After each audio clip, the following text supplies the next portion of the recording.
जय हिंद साथियों। हर किसी को पता ही चल चुका होगा कि कर्नाटका कांग्रेस के पक्ष में जा रहा है। इसका सबसे बड़ा फैक्टर क्या रहा और भाजपा तथा कांग्रेस में क्या बड़ा अंतर दिखा जिसे भाजपा नाकाम और कांग्रेस कामयाब रही? क्या कांग्रेस का भारत जोड़ो यात्रा से कोई विशेष लाभ हुआ है? इसके बारे में हम जानेंगे। एक तरफ नरेंद्र मोदी जी बच्चों से मिलने जाते हैं, बच्चों और नरेंद्र मोदी के बीच में कटीले तारों का प्रयोग किया जाता है। ऐसा मालूम पड़ता है कि नरेंद्र मोदी भारत बॉर्डर पार पाकिस्तान बच्चों से मुलाकात कर रहे हों, लेकिन दूसरी तरफ आप देखेंगे राहुल गांधी लगातार सादगी का परिचय देते हुए बच्चों और बुजुर्गों के बीच में एक अपनत्व का परिचय दे रहे हैं। राजसी ठाठ बाट छोड़ लोगों के बीच में साधारण रूप से मुलाकात कर रहे हैं तथा बच्चों और नौजवानों को बिना किसी संदेह गले लगा रहे हैं।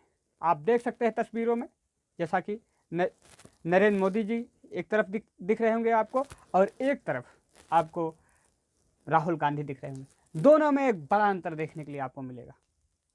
प्रधानमंत्री नरेंद्र मोदी भारत की सभी समस्याओं का चिंता छोड़ कर्नाटका चुनाव के प्रचार प्रसार में लगे हुए थे। सतपाल मलिक द्वारा पुलवामा पर आरोप पर चुप्पी, देश की शान बढ़ाने वाली बेटियों के प्रति अत्याचार, किसानों पर अत्याचार तथा जल रहे मणिपुर सबको अनदेखा कर मोदी जी स्वहित में चुनाव प्रचार में लगे। जैसा कि आपको मैं दिखाना चाहूँगा किस प्रकार से बेटियां दिल्ली में बैठी हुई हैं।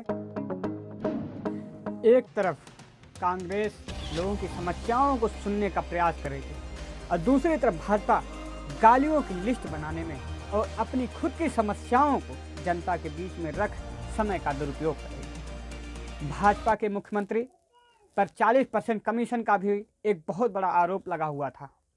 भाजपा कर्नाटका को विकास, महंगाई, शिक्षा तथा जनहित मुद्दों को छोड़ चुनाव का रुख हिंदू और मुस्लिम में तब्दील करना चाहती थी।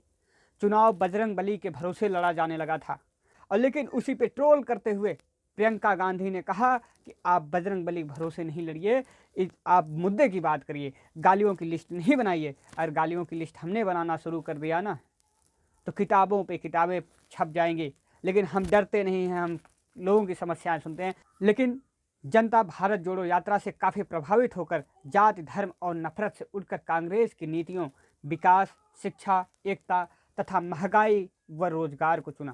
एक तरफ भाजपा करोड़ों का खर्च कर अपने ऊपर फूलों की वर्षा कराते हुए चुनावी रैलियों और बहुरूपी वस्त्रों को धारण कर लोगों को लुभाने में लगी हुई थी। दूसरी तरफ कांग्रेस सादगी के साथ लोगों के बीच मिलने, उनकी बात सुनने और जनता की आवाज़ तथा मुद्दों पर चुनाव लड़ने का कार्य कर रही थी। लोगों को एक देश हित में निर्णय लेने का प्रयास कर रही थी और लोगों ने इस मत को समझा, इस बात को समझा और लोगों के हित के लिए जनहित में कार्य करने वाली पार्टी को चुनने का निर्णय लिया। जैसा कि एग्जिट पोल में दिख रहा होगा कि कांग्रेस काफ़ी बढ़त बनाए हुए है और एक तरफा बढ़त बनाए हुए है और गरीब किसानों, मजदूरों ने खुल करके वोटिंग किया। चलिए इसी के साथ मैं इस मुद्दे को ख़त्म करता हूं और मिलेंगे किसी अन्य वीडियो में। तब तक के लिए जय हिंद, जय भारत, वंदे मातरम।